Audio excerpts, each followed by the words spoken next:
Hi everyone, this is Tim with Bridgeburner Gaming in association with fishmonkeyproductions.com, and today we are going to be doing our second video on the Arkham Knight DLC. Again, this is another one of your pre-order bonuses.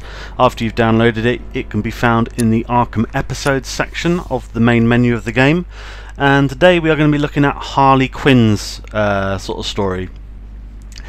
This story, if you saw my Red Hood video review, you would know that I wasn't very impressed with it. Thought it was very short, not really a lot to it.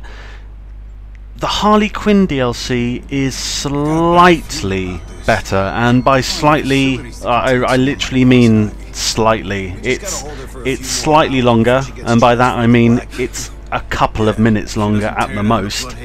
And it's slightly got a bit more of a story to it, by which I mean it's not just going around gunning down people. So I guess quite interestingly, this acts as sort of like a prequel to the Arkham Knight game. The whole point of this DLC is that Harley Quinn is breaking into Arkham to break Poison Ivy out, so that she can be part of Scarecrow's sort of master plan to cover Gotham in fear gas.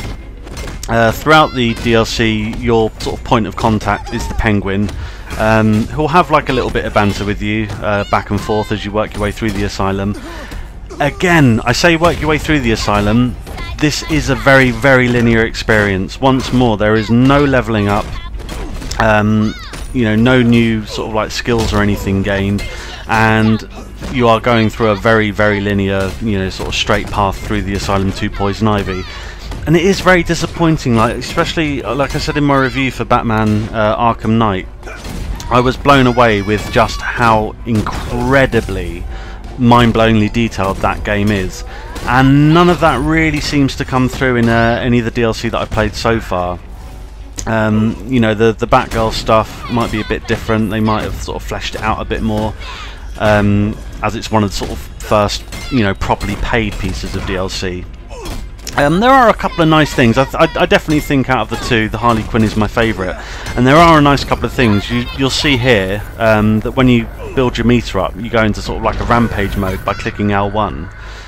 Shouldn't really have activated it there because I only used it on one guy, but basically what that means is that every single attack you do becomes a one-hit sort of like takeout. You still take damage, but you can take out guards ridiculously quickly. You also have, which you'll see in a minute, a sort of like jack-in-the-box which explodes, which can be used as quite an effective decoy. You've also got things like laughing gas.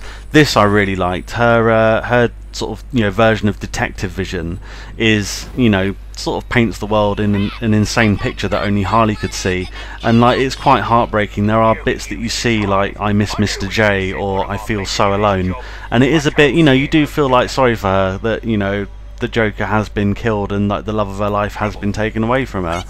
And I think that's probably the best bit that I could take away from the DLC. So yeah, you work your way through the asylum, you eventually get to Poison Ivy. There's a boss battle if you want to use that at the end of the DLC, but it's nothing too spectacular or anything. But like I say, out of the two, this is the one that I did have the most fun with. I think Harley's a much more sort of like fun character to play as. Her moves are just like acrobatic and ridiculous and amazing, and she is good fun to listen to. And yeah, like the stuff like the detective mode and stuff, I really like the sort of subtle changes that they made for her. So yeah, that's that. Again, improvement is needed, but we will see what happens when the Batgirl DLC gets released next month, I believe. Thank you very much for joining me. I'll see you later. Bye. Bye.